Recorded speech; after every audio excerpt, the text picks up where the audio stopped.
Hello guys, कैसे हैं आप सब लोग। द गॉड लेवल की एपिसोड 50 के साथ हाजिर हूँ। अभी तक जिसने मेरे चैनल को सब्सक्राइब नहीं किया हुआ, चैनल को सब्सक्राइब कर दे, वीडियो को लाइक और शेयर कर दे, शुक्रिया। लास्ट एपिसोड के एंड पे हमने देखा था मास्टर फैंग अपनी फुल पावर को रिलीज करने वाले होते हैं बीमिंग से फाइट करने के लिए, लेकिन उसी वक्त एक पोर्टल के अंदर से डीमन फॉक्स बाहर निकलता है। वो बूढ़ा डीमन फॉक्स बीमिंग उसकी तरफ देखता है और कहता है, ब्रदर फॉक्स तुम यहाँ पर क्या कर रहे हो। क्योंकि मास्टर फैंग उसकी तरफ देखकर कहते हैं, ये सारे डीमंस तो निकलना भी शुरू हो गए, अगर हमने जल्दी ही इनका कुछ नहीं किया तो बहुत ज्यादा मुश्किल हो जाएगी। गूडा और ब्लैक विडो बूढ़े फॉक्स को वहाँ पर देखकर जरा भी खुश नहीं होते। गूडा उसे कहता है, तो तुम अभी तक जिंदा हो। ब्लैक विडो कहती है, हाँ मुझे भी लगा था ये अब तक मर चुका होगा। बूढ़ा फॉक्स चिल्लाते हुए उन दोनों से कहता है, क्या तुम दोनों इतनी शिद्दत से चाहते हो कि मैं मर जाऊं? तुम लोग तो बहुत ज्यादा बुरे हो। फिर वो बूढ़ा फॉक्स उन सारे मास्टर्स को धमकी देते हुए कहता है, अब जबकि मैं यहाँ पर आ चुका हूँ, इसलिए तुम सब लोगों को इस बात की इजाजत नहीं है कि तुम इस लड़के के एक बाल को भी छुओ। मैं इसको प्रोटेक्ट करूंगा। जनरल भी हंसना शुरू कर देते हैं और कहते हैं, ये दोनों तो आपस में भाई हैं। देखो तो जरा, एक इंसान एक डीमन का ब्रदर बन चुका है। ये बहुत ज्यादा इंटरेस्टिंग बात है। मास्टर फैंग उसे कहते हैं, इसीलिए तो तुमसे कहा था कि जल्दी से इसको मार डालो। इसने तो डीमंस को भी अपना भाई बना लिया है, अब जल्दी से इसे मार डालते हैं, वरना फ्यूचर में पता नहीं ये और क्या क्या करेगा। लेकिन अभी तक ज्यादा देर नहीं हुई, हम दोनों मिलकर इन दोनों का सामना कर सकते हैं। तुम इस लड़के बीमिंग को संभालो, जबकि मैं इस डीमन को संभालता हूँ। हम दोनों इनसे मिलकर फाइट करेंगे। बूढ़ा फॉक्स हंसना शुरू कर देता है और कहता है, तुम्हें क्या लगता है कि यहाँ पर 2 on 2 की फाइट होने वाली है? मुझे लगता है कि तुम्हारी गिनती बहुत ज्यादा कमजोर है, मैं अकेला नहीं हूँ। दोनों मास्टर्स उसकी बात सुनकर बहुत ज्यादा हैरान हो जाते हैं और साथ ही दिखाते हैं वहाँ पर जितने भी पोर्टल्स होते हैं उनके अंदर से एनर्जी निकल रही होती है। बूढ़ा फॉक्स उनसे कहता है, मैं यहाँ पर अकेला नहीं आया, मेरे साथ डीमन रिफाइनिंग टावर के सारे डीमंस की आर्मी है।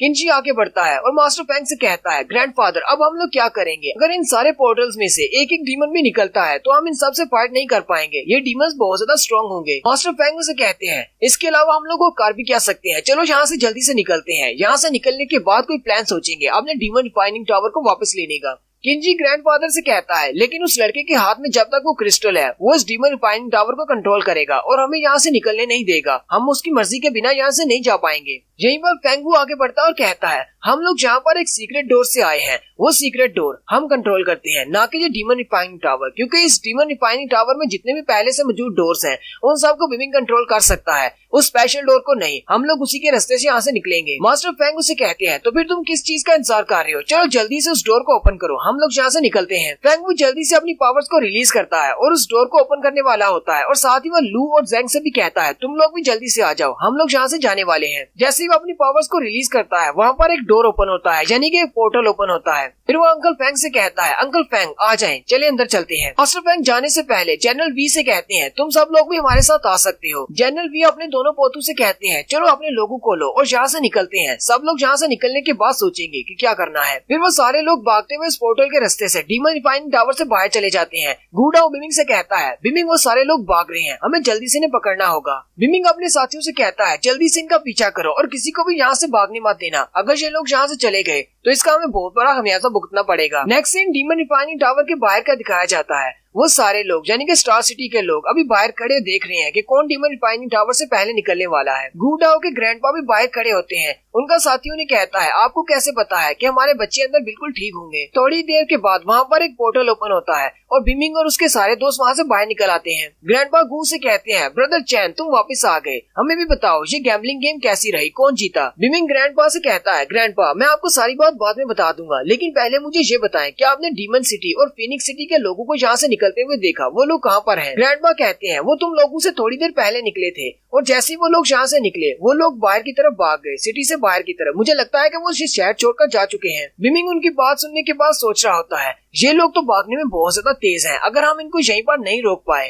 तो फिनिक्स सिटी के मास्टर फैंग लाजमी तौर पर स्टार अलायंस वालों के पास जाएंगे और सारी बात उनको बताएंगे। अगर स्टार अलायंस वाले यहाँ पर अपनी आर्मी लेकर आ गए तो मेरे लिए इन सब को बचाना मुश्किल हो जाएगा, क्योंकि स्टार अलायंस वालों के पास बहुत सारे एम्परर रैंक के हंटर्स हैं। बिमिंग ग्रैंडपा से कहता है, मैं अपने कुछ फास्ट रनिंग डीमंस को निकालता हूँ और वो सारे उनका पीछा करेंगे, लेकिन आप सबको भी चाहिए कि अपनी फैमिलीज में से जितने भी लोग फास्ट भाग सकते हैं उन सबको उनके पीछे भेजो। मैं नहीं चाहता कि वो लोग यहाँ से बचकर निकल जाएं, क्योंकि अगर वो लोग यहाँ से बचकर निकल गए तो स्टार सिटी को कोई भी नहीं बचा पाएगा। कॉन्ग फैमिली के पैट्रियार्च से कहते हैं, कहीं तुम्हारा दिमाग तो नहीं खराब हो गया?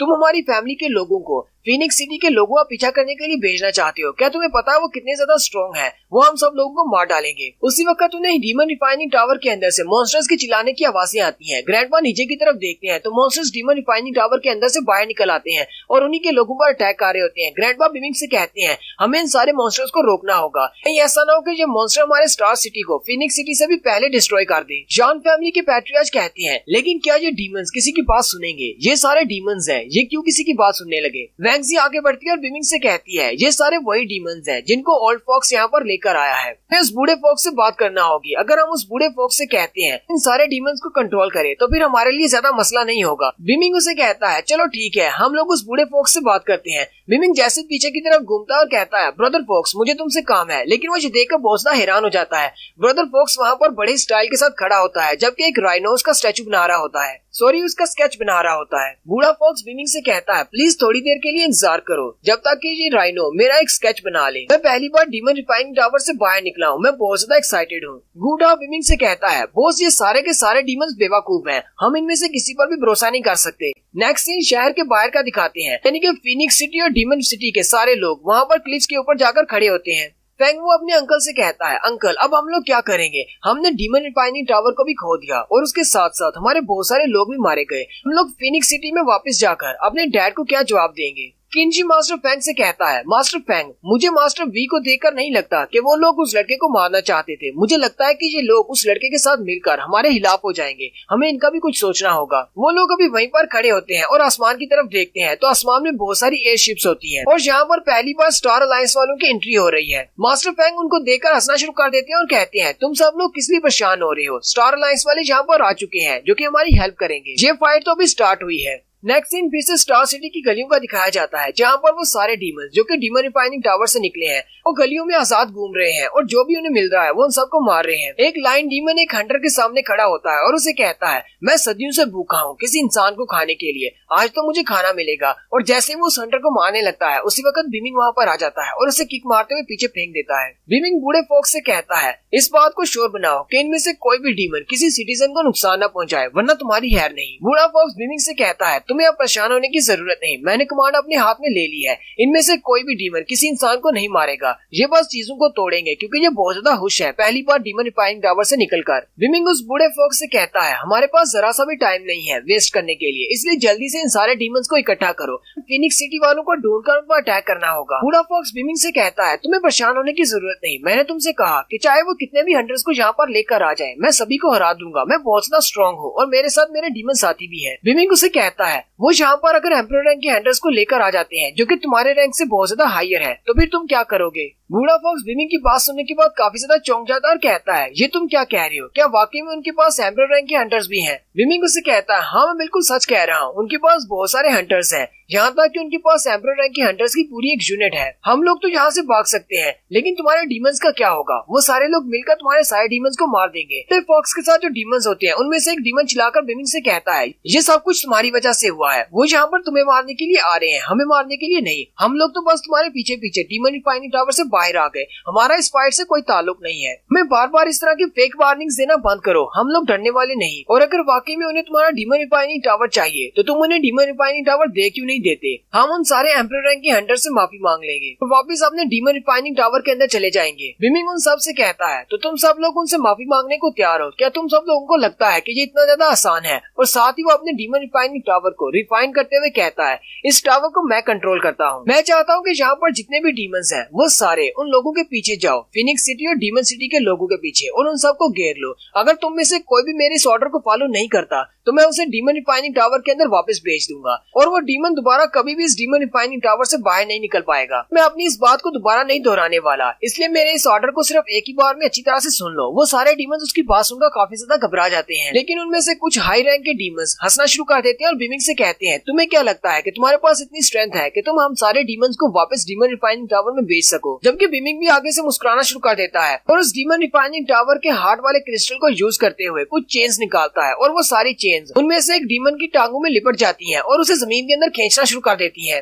बिमिंग उन सारे डीमन से कहता है, मैं तो सिर्फ फॉक्स डीमन की वजह से चुप था क्योंकि मैं चाहता हूँ कि वो तुम सब लोगों को हैंडल करे और मुझे तुम लोगों के साथ कोई भी जोर जबरदस्ती ना करनी पड़े, लेकिन तुम सब लोग बहुत ज्यादा बेवकूफ हो, मेरी बात सुनने को तैयार नहीं, अब मुझे ऐसा करना पड़ेगा। बिमिंग ने जिस डीमन को अपनी चेन्स के अंदर जकड़ा होता है वो सर तक जमीन के अंदर धंस जाता है। बिमिंग उसे कहता है, अगर मैं तुम्हें डीमन रिफाइनिंग टावर से बाहर निकाल सकता हूँ तो मैं तुम्हें वाकई में वापस भी भेज सकता हूँ। अगर तुम में से किसी को शक है तो वो आकर ट्राई कर सकता है। वो सारे डीमंस बिमिंग से कहते हैं, मास्टर प्लीज हमें माफ कर दे, हम लोग बहुत बड़े बेवकूफ थे जो कि हमने अपने मास्टर की बात नहीं मानी। आज के बाद हम लोग चैन फैमिली के डीमंस हैं और आपकी सारी बातें मानेंगे। जब तक हम लोग मारे नहीं जाते हम लोग तब तक फाइट करेंगे। उसी वक्त वहाँ की एक बिल्डिंग के ऊपर धमाका होता है। वो सारे लोग उस तरफ देखते हैं और कहते हैं, लगता है कि सिटी गेट के बाहर से कोई हम पर अटैक कर रहा है। बिमिंग जाओ किंग से कहता है, तुम ग्रैंडफादर गू के साथ जाओ और जाकर बाकी सारे लोगों को इस शहर से बाहर निकालो या फिर उन सबको शेल्टर के अंदर ले जाओ क्योंकि यहाँ पर फाइट होने वाली है और शुई और गूजोंग का भी मेरे लिए ख्याल रखना। फिर वो फॉक्स डीमन से कहता है, तुम अपने सारे डीमंस को लो और मेरे साथ दुश्मन से फाइट करने के लिए रेडी हो जाओ। ब्लैक विडो और गू डाओ तुम दोनों सिटी गेट्स की तरफ चले जाओ और वहाँ पर जितने भी दुश्मन है उन सबको मार डालना। और साथ ही उन्हें आसमान से एयरशिप्स की आवाज आती है। वो सारे लोग आसमान की तरफ देखते हैं तो आसमान में बहुत सारी एयरशिप्स होती हैं। वो सब लोग जो देखकर बहुत सा हैरान हो जाते हैं। नेक्स्ट एपिसोड में बिमिंग और स्टार अलायंस वालों की फाइट दिखाई जाएगी। यहीं पर हमारी एपिसोड 50 का एंड होता है। एक्सप्लेनेशन अच्छी लगी हो तो कमेंट करके जरूर बताइएगा। चैनल को सब्सक्राइब कर दे, वीडियो को लाइक और शेयर कर दे। शुक्रिया।